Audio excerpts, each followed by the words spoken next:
My topic is called out to be a people of hope, even in dark times. The scriptures I'll be coming from is Ruth 1, verses 16 through 17, and verses 20 through 21. Verse 16 and 17 read, "And Ruth said, Entreat me not to leave thee, or to return from following after thee. For whither thou goest, I will go, and where thou lodgest, I will lodge. Thy people shall be my people, and thy God my God. Whereas thou die, I will die, and whereas thou be buried, I'll be buried. If the Lord do so to me, and more also, if aught but death part thee and me." In verses 16 and 17, God starts to show Ruth as Naomi's hope. In the beginning of the book of Ruth, Naomi is left alone with her two daughter-in-laws. Her husband and her two sons have died.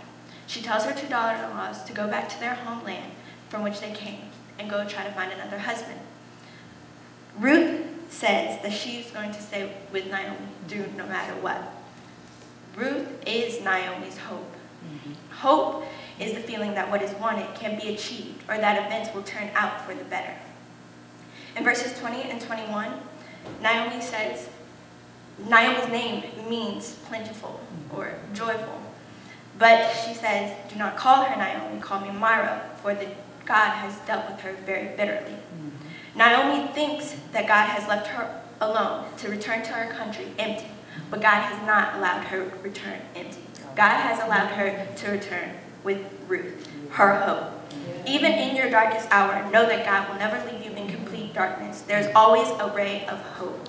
John 1 and 5 says, "Light shineth in darkness, and the darkness comprehended it not." When you're in your darkness, you can't see that ray of hope that is there. Someone else has to see it in you. It's like the light at the end of the tunnel. When you're at the beginning of the tunnel, you can't see what's at the end until you get closer. That's right.